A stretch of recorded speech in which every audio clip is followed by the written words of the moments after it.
तेरी औकात है इसे सही करने की? तू जानता भी है ये 200 करोड़ का है। 6 हफ्ते हो गए, करोड़ों रुपए फंसे पड़े हैं। अगर आज ये इंजन नहीं चला तो कंपनी डूब जाएगी। अगर यह आज सही नहीं हुआ तो मैं बर्बाद हो जाऊंगा, मैं सड़क पर आ जाऊंगा। अगर इसे किसी ने सही कर दिया तो मैं उसे 20 करोड़ दूंगा। मुंबई के बाहरी इलाके में समुद्र से थोड़ी दूर एक पुराना इंडस्ट्रियल जोन था। यहाँ ऊंची ऊंची फैक्ट्रियां थी जिनके बीच से बदबूदार नाले बहते थे और हर सुबह सैकड़ों मजदूर अपने अपने काम पर लग जाते थे। इसी इलाके में एक विशाल ऑटोमोटिव कंपनी का रिसर्च प्लांट था, जहां देश का सबसे महंगा और सबसे गोपनीय प्रोजेक्ट चल रहा था। करीब 300 करोड़ रुपए की लागत से तैयार किया गया एक हाईटेक इंजन जो भविष्य की इलेक्ट्रिक और हाइब्रिड मशीनों की रीढ़ बनने वाला था। लेकिन पिछले 6 महीने से वही इंजन कंपनी के लिए सिरदर्द बना हुआ था। हर टेस्ट में इंजन कुछ मिनट चलने के बाद अजीब आवाज करने लगता और अपने आप बंद हो जाता। स्क्रीन पर लाल चेतावनी चमक उठती, क्रिटिकल फेल्योर। देश विदेश से आए इंजीनियर कोशिश कर चुके थे। किसी को सॉफ्टवेयर में गड़बड़ी लगती, किसी को मेटल स्ट्रक्चर में, पर नतीजा शून्य। इसी प्लांट के पीछे कूड़ा छांटने वाली जगह के पास रोज सुबह एक दुबला पतला लड़का दिखाई देता था। उम्र कोई 16 साल, नाम था अमनदीप। फटे हुए कपड़े, पैरों में घिसी हुई चप्पल और हाथों में एक पुराना बोरा। उसका काम था फैक्ट्री और आसपास के इलाके से कचरा बिनना। प्लास्टिक, धातु के टुकड़े, टूटी तारे, जो कुछ भी बिक सके। अमनदीप की आंखें तेज थी। वह सिर्फ कचरा नहीं देखता था, वह चीजों को समझने की कोशिश करता था। जब भी प्लांट के अंदर से कोई खराब मशीन या जला हुआ पार्ट बाहर फेंका जाता, अमनदीप उसे ध्यान से देखता। कई बार वह उन टूटे हिस्सों को उठाकर देर तक उलट-पलट कर देखता रहता, जैसे उनमें कोई राज छुपा हो। प्लांट के अंदर काम करने वाले लोग उसे मुश्किल से नोटिस करते थे। उनके लिए अमनदीप बस कूड़ा बिनने वाला लड़का था। कुछ गार्ड उसे डांटकर भगा देते, कुछ कर्मचारी मजाक उड़ाते। खासकर वहां की ऑपरेशंस हेड शालिनी वर्मा, करीब 30 साल की सख्त मिजाज और तेज आवाज वाली महिला। उसे प्लांट में अनुशासन से जरा भी समझौता पसंद नहीं था। एक दिन जब अमनदीप कूड़े के ढेर के पास बैठा तो उसने देखा कि उसी 300 करोड़ के इंजन से जुड़े कुछ छोटे मेटल पार्ट्स बाहर फेंके गए हैं। उन पर जले हुए निशान थे। अमनदीप ने उनमें से एक पार्ट उठाया और उसे उंगलियों से थपथपाया। हल्की सी खनक हुई, उसकी बाहें सिकुड़ गई। उसने फिर से थपथपाया। कान पास ले जाकर सुना, आवाज सही नहीं है, उसने धीमे से खुद से कहा। उसी वक्त अंदर से शोर उठा। इंजन का एक और टेस्ट फेल हो गया था। शालिनी गुस्से में इंजीनियरों पर चिल्ला रही थी। हर दिन करोड़ों जल रहे हैं और तुम लोग एक इंजन नहीं ठीक कर पा रहे। अमनदीप बाहर खड़ा सब सुन रहा था। उसका दिल तेज धड़कने लगा। उसके दिमाग में कूड़े से उठाए उस पार्ट की आवाज गूंज रही थी। उसे लग रहा था कि वो कुछ समझ रहा है, कुछ ऐसा जो शायद अंदर बैठे बड़े बड़े लोग नहीं देख पा रहे थे। उस दिन पहली बार एक कूड़ा बिनने वाले 16 साल के लड़के के मन में ये ख्याल आया कि शायद वह इस इंजन को ठीक कर सकता है। यहीं से शुरू होने वाली थी एक ऐसी कहानी जो घमंड, तजुर्बे और असली हुनर के बीच की दीवार तोड़ने वाली थी। अगली सुबह प्लांट में पहले से ज्यादा तनाव था। आज कंपनी के बोर्ड मेंबर आने वाले थे, वही लोग जिनके एक साइन से फंडिंग रुक सकती थी या बढ़ सकती थी। 300 करोड़ रुपए का यह इंजन सिर्फ एक मशीन नहीं था, ये कंपनी की साख, भविष्य और हजारों कर्मचारियों की नौकरी से जुड़ा हुआ था। प्लांट के अंदर बड़ी स्क्रीन लगी थी, उस पर इंजन का लाइव डाटा दिख रहा था। तापमान, वाइब्रेशन, लोड, एयर रिस्पांस। हर बार सब कुछ नॉर्मल शुरू होता, फिर अचानक ग्राफ बिगड़ जाते और इंजन बंद। शालिनी हाथ में टैबलेट लिए तेज कदमों से चल रही थी। उनकी आवाज पूरे हॉल में गूंज रही थी। मैं बहाने नहीं सुनना चाहती। आज या तो हल निकलेगा या ऊपर जवाब देना पड़ेगा। इंजीनियरों की आंखों में थकान थी।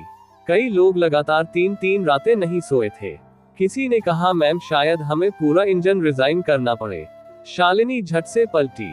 पागल हो गए हो, उसमें 7 महीने और जाएंगे, तब तक कंपनी डूब जाएगी। उसी वक्त बाहर प्लांट के पीछे अमनदीप अपना रोज का काम कर रहा था, लेकिन आज उसका मन कूड़े में नहीं लग रहा था।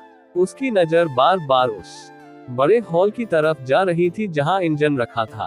अंदर से आती भारी आवाजें, फिर अचानक सन्नाटा। अमनदीप के दिमाग में कल वाला मेटल पार्ट घूम रहा था। उसने रात को उसे धोकर साफ किया था और बार बार थपथपाकर उसकी आवाज सुनी थी। उसे पूरा यकीन हो गया था कि समस्या सिर्फ टूट फूट की नहीं थी बल्कि कंपन के तालमेल की थी। दोपहर के वक्त एक ट्रॉली में कुछ और खराब पार्ट्स बाहर लाए गए। अमनदीप ने मौका देखकर उनमें से एक छोटा सा गोल्ड टुकड़ा उठा लिया। तभी पीछे से गार्ड की आवाज आई, हे क्या कर रहा है? अमनदीप डर गया लेकिन बोला, साहब बस देखने दे रहा था। गार्ड ने घूरकर देखा और उसे धक्का देकर भगा दिया। भाग यहाँ से, दिमाग खराब कर रखा है। अमनदीप कुछ दूर जाकर रुक गया। उसकी आंखें नीचे थी लेकिन अंदर कुछ उबल रहा था। उसे लग रहा था कि वह सच में कुछ जानता है, पर वह कौन था? एक कूड़ा बीनने वाला। उसकी बात कौन सुनता? अंदर शालिनी को रिपोर्ट दी जा रही थी कि आज भी इंजन फेल रहा। बोर्ड मेंबर शाम को आने वाले थे। अगर उनके सामने भी इंजन नहीं चला तो बड़ा फैसला हो सकता था। उसी शाम अमन फिर से प्लांट के गेट के पास खड़ा था। उसने देखा कि कुछ सीनियर इंजीनियर बाहर आकर बातें कर रहे थे। समस्या समझ ही नहीं आ रही। डाटा सब ठीक दिखाता है, फिर भी इंजन खुद को बंद कर लेता है। अमनदीप ने ये सुना तो उसके मुंह से अचानक निकल गया क्योंकि इंजन डर रहा है। सब ने चौंक कर उसकी तरफ देखा। क्या बकवास है, एक इंजीनियर बोला। अमनदीप की आवाज कांप रही थी लेकिन शब्द साफ थे। वह अपनी ही कंपन से लड़ रहा है जैसे दो दिल अलग अलग धड़क रहे हो। इंजीनियर हंस पड़े, अरे भाई ये तो कवि निकला। शालिनी भी वहीं आ गई। उन्होंने अमन को ऊपर से नीचे तक देखा। तुम फिर यहाँ क्या कर रहे हो? कितनी बार कहा है दूर रहा करो। अमनदीप चुप रहा, लेकिन उसके चेहरे पर डर से ज्यादा जिद थी। शालिनी ने उसे अपमानजनक नजर से देखा और बोली, याद रखो अपनी औकात में रहो।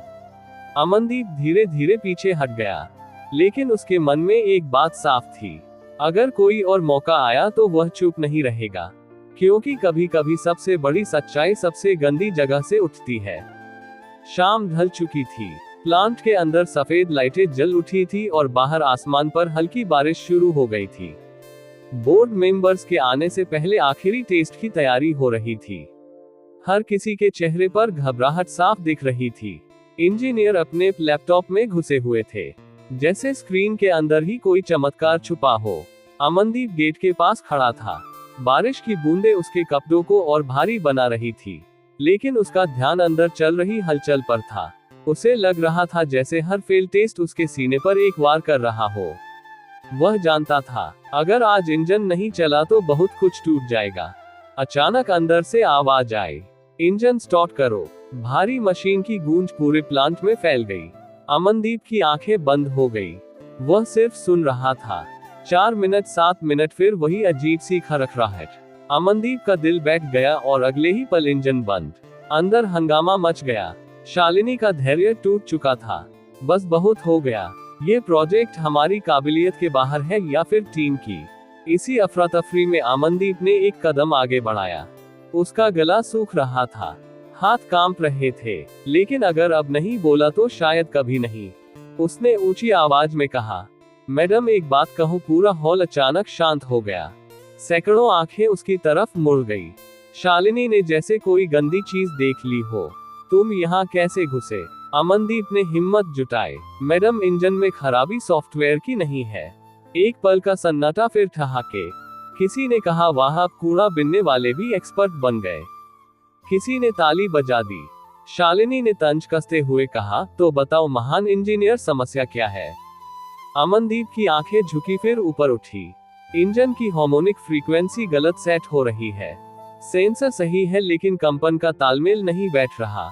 हंसी और तेज हो गई। शालिनी का चेहरा सख्त हो गया। तुम्हें पता भी है यह इंजन कितने का है? 300 करोड़। यह कोई कबाड़ नहीं जिसे तुम थपथपा कर ठीक कर दोगे। अमनदीप के कान गर्म हो गए। उसे लगा सब उसके पिता, उसकी गरीबी, उसके कपड़ों पर हंस रहे हैं। लेकिन उसने खुद को संभाला। मैडम मुझे बस 7 मिनट चाहिए। उसने कहा, मैं इंजन को सुनना चाहता हूँ। अब शालिनी चिल्लाए, सिक्योरिटी इसे अभी बाहर निकालो। 2 गार्ड आगे बढ़े। अमनदीप पीछे हटने लगा। तभी एक सीनियर इंजीनियर जो अब तक चुप था बोला, मैडम एक सवाल, हमें वैसे भी कोई हल नहीं मिला। अगर यह बच्चा गलत हुआ तो भी क्या जाएगा। हॉल में हलचल हुई। शालिनी ने सबको देखा, फिर अमनदीप की तरफ देखा। उसकी आंखों में डर था, लेकिन उससे ज्यादा कुछ और, आत्मविश्वास। वह ठंडी आवाज में बोली, ठीक है, लेकिन याद रखना अगर तुमने समय बर्बाद किया तो इसकी कीमत चुकानी पड़ेगी। अमनदीप ने पहली बार चैन की सांस ली। उसे मौका मिल गया था। अब सवाल यह नहीं था कि लोग उस पर हंसेंगे या नहीं। सवाल यह था, क्या वह सच में इंजन की आवाज समझ पा रहा था। अगला पल उसकी जिंदगी का सबसे बड़ा इम्तिहान बनने वाला था। पूरा हॉल जैसे थम गया था। गार्ड पीछे हट चुके थे। इंजीनियर अपनी जगह पर खड़े थे और शालिनी बाजू मोड़े सामने खड़ी थी। उनकी आंखों में साफ लिखा था, ये बच्चा वक्त बर्बाद कर रहा है। अमनदीप धीरे धीरे इंजन की तरफ बढ़ा। उसके कपड़े भीगे थे, बाल माथे से चिपके हुए थे। इतने बड़े चमकते हुए इंजन के सामने वह बहुत छोटा लग रहा था, लेकिन उसके कदम डगमगाए नहीं। इंजन स्टार्ट कीजिए, अमनदीप ने धीमी लेकिन साफ आवाज में कहा। एक इंजीनियर ने झिझकते हुए बटन दबाया। इंजन चालू हुआ। भारी आवाज गूंजी। हॉल में कंपन महसूस हुआ। अमनदीप ने आंखें बंद कर ली। उसने कोई स्क्रीन नहीं देखी, कोई डाटा नहीं पढ़ा। उसका पूरा ध्यान सिर्फ आवाज पर था। थक थक थक, फिर हल्की सी लड़खड़ाहट। अमनदीप की भौहें सिकुड़ गई। उसने अपना हाथ धीरे से इंजन की बाहरी बॉडी पर रखा। गर्म धातु की तपन उसकी हथेली में उतर गई। उसके दिमाग में जैसे सालों पुरानी यादें घूम गई। पिता की वर्कशॉप, जंग लगी मशीनें और वही आवाजें।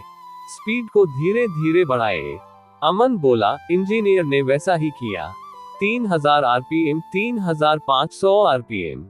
अचानक अमनदीप बोला, यही गड़बड़ है। सब चौंक गए। 3800 आरपीएम के आसपास इंजन खुद से लड़ने लगता है। अमनदीप ने कहा, जैसे दो अलग अलग ताल पर ढोल बज रहे हो। शालिनी ने तंज से कहा, तुम कविता सुनाने आए हो या समस्या बताने। अमन ने आंखें खोलकर उनकी तरफ देखा। पहली बार उसकी आवाज में मजबूती थी। मैडम, इंजन की बनावट और उसके कंट्रोल सिस्टम एक दूसरे की उम्मीद से मेल नहीं खाते। हॉल में सन्नाटा छा गया। एक सीनियर इंजीनियर ने आगे बढ़कर पूछा, तुम कहना क्या चाहते हो। अमनदीप ने जमीन पर पड़े एक छोटे मेटल पार्ट की तरफ इशारा किया। यह इंजन बहुत सख्त हार्मोनिक पर बना है, लेकिन इसका कंट्रोल सिस्टम थोड़ी लचीली प्रतिक्रिया मानकर चल रहा है। जैसे किसी को तेज धड़कन चाहिए और किसी को धीमी। किसी ने फुसफुसाकर कहा, ये तो हार्मोनिक मिसमैच है। शालिनी की आंखें सिकुड़ गई।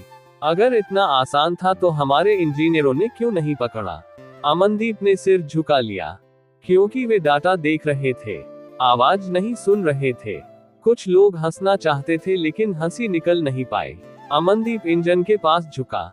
उसने एक जगह उंगली से हल्की थपकी दी। इंजन ठीक है, वह बोला, बस इसे अपने ही कंपन से बचाने की जरूरत है। अब सवाल उठ चुका था, अगर ये लड़का सही था तो अगला कदम क्या होगा, और अगर गलत हुआ तो उसकी बेइज्जती सबके सामने तय थी। हॉल में सांसें थमी हुई थी। अब फैसला सिर्फ मशीन का नहीं, भरोसे का था। हॉल में एक अजीब सा सन्नाटा था। हर किसी की निगाहें कभी अमनदीप पर जाती, कभी उस भारी इंजन पर। किसी को समझ नहीं आ रहा था कि 16 साल का एक कूड़ा बिनने वाला लड़का वह बात कैसे कह रहा है जो अब तक दर्जनों इंजीनियर नहीं पकड़ पाए। शालिनी ने गहरी सांस ली। उनका अहंकार उन्हें रोक रहा था, लेकिन हालात उनसे बड़े हो चुके थे। मान लो तुम्हारी बात सही है, उन्होंने ठंडे स्वर में कहा, तो इसे ठीक कैसे करोगे। अमनदीप ने बिना हड़बड़ाए जवाब दिया, इंजन को तोड़ने की जरूरत नहीं है, ना ही सॉफ्टवेयर बदलने की। ये सुनकर कुछ इंजीनियरों के चेहरे पर हैरानी आ गई। अमन आगे बोला, बस कंपन को संतुलित करना होगा।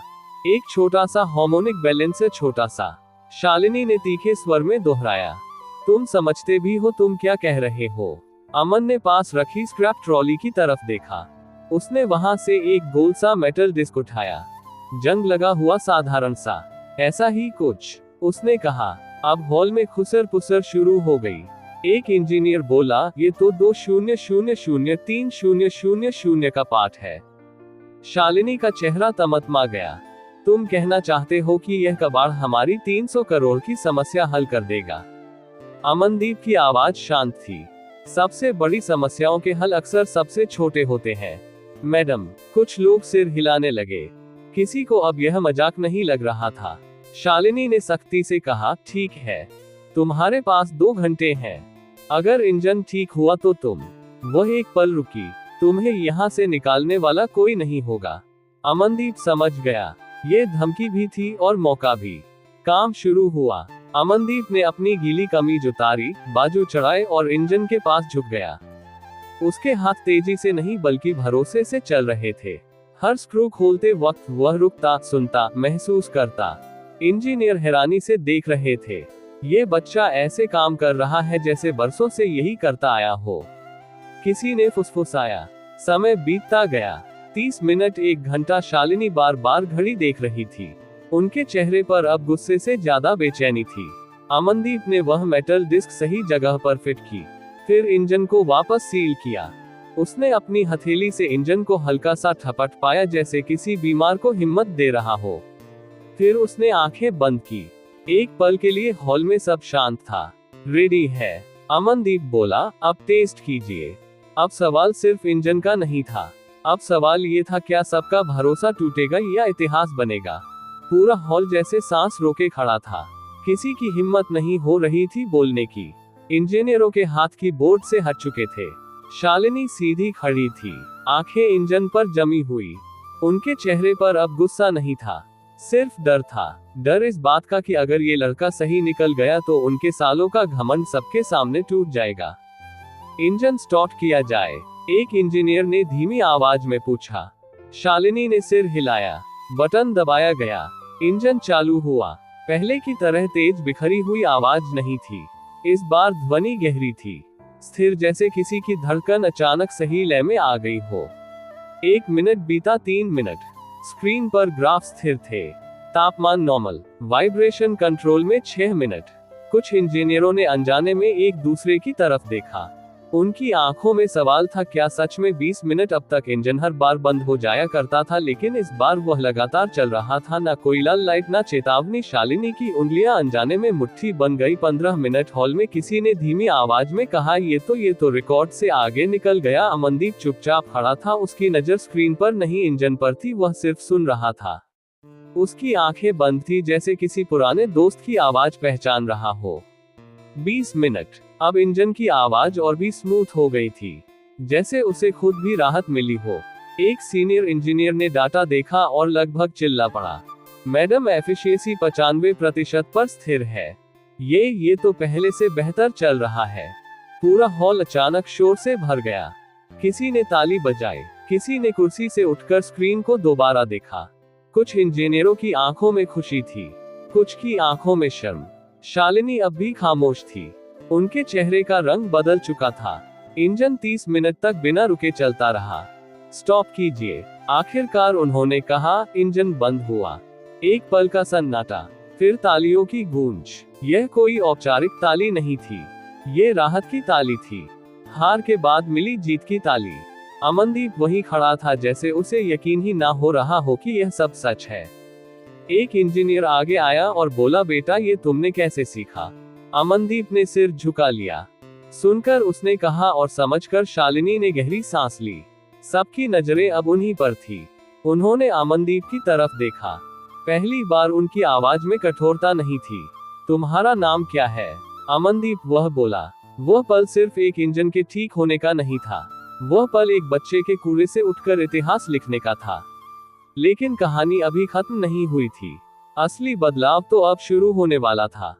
तालियों की आवाज धीरे धीरे थम गई, लेकिन हॉल में फैला सन्नाटा अब पहले जैसा नहीं था। ये सन्नाटा हैरानी का था, स्वीकार का था। शालिनी अब भी वहीं खड़ी थी। कुछ देर पहले तक जो महिला सबको डांट रही थी, वही अब शब्द ढूंढ रही थी। उन्होंने अमनदीप को ऊपर से नीचे तक देखा। गंदे कपड़े, काले पड़े हाथ और आंखों में अजीब सी चमक। तुम पढ़े लिखे हो? उन्होंने पूछा। अमनदीप थोड़ा झिझका। मैडम, स्कूल गया था, 8वीं तक। कुछ इंजीनियरों की आंखें फैल गई। 8वीं? किसी के मुंह से निकल गया। शालिनी ने धीरे से पूछा, तो ये सब कैसे जानते हो? अमन ने पहली बार पूरे हॉल की तरफ देखा। उसकी आवाज में अब डर नहीं था। मेरे पापा मैकेनिक थे, बचपन से मशीनों के बीच रहा हूँ। फिर कचरा बिनते बीनते भी जो फेंका जाता है उसे समझने की कोशिश करता हूँ। हॉल में एक अजीब सी चुप्पी छा गई। कई लोगों को अपनी हंसी, अपने तंज याद आने लगे। शालिनी की आंखें झुक गई। आज अगर तुम नहीं होते, उन्होंने धीरे से कहा, तो ये प्रोजेक्ट बंद हो जाता। यह मान लेना उनके लिए आसान नहीं था, लेकिन सच सामने था। तभी बोर्ड मेंबर्स अंदर आए।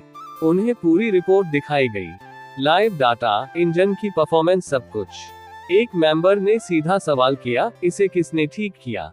कुछ सेकंड कोई नहीं बोला। फिर एक इंजीनियर ने अमनदीप की तरफ इशारा किया।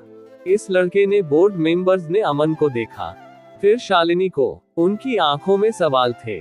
शालिनी ने भारी आवाज में कहा, हाँ। इसने उस एक शब्द में उनका पूरा अहंकार टूट गया। फैसले तेजी से हुए। अमनदीप को कंपनी के साथ ट्रेनिंग प्रोग्राम दिया गया। उसकी पढ़ाई दोबारा शुरू कराने की जिम्मेदारी कंपनी ने ली और सबसे अहम, उसे सम्मान मिला।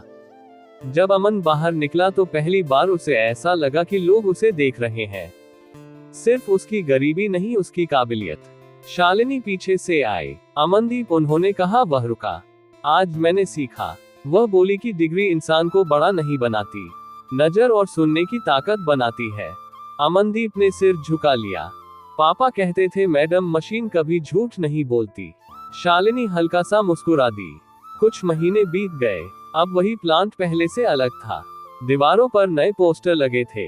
हर आवाज मायने रखती है। अमनदीप अब रोज कचरा नहीं बिनता था। वह सुबह साफ कपड़ों में आता, हाथ में नोटबुक होती। वह सीख रहा था, पढ़ रहा था और सबसे ज्यादा सुन रहा था। इंजीनियर अब उससे बात करते थे, उसकी राय पूछते थे। एक दिन वही इंजन फिर चालू हुआ, इस बार पूरी दुनिया के सामने, और वह बिना रुके बिना डरे चला। शालिनी पीछे खड़ी थी। भीड़ तालियां बजा रही थी। अमनदीप ने इंजन की तरफ देखा और मन ही मन बोला, धन्यवाद, क्योंकि कभी कभी कचरे में नहीं, हमारी सोच में गंदगी होती है, और जब वह साफ होती है तो कूड़ा बिनने वाला भी इतिहास बना देता है। अगर आपको ये कहानी पसंद आए हो तो लाइक जरूर करें। ऐसी ही मोटिवेशनल कहानियों के लिए चैनल को सब्सक्राइब करें। इस वीडियो को अपने दोस्तों और परिवार के साथ शेयर करना ना भूलें और कमेंट में बताएं आप यह वीडियो किस शहर या गांव से देख रहे हैं।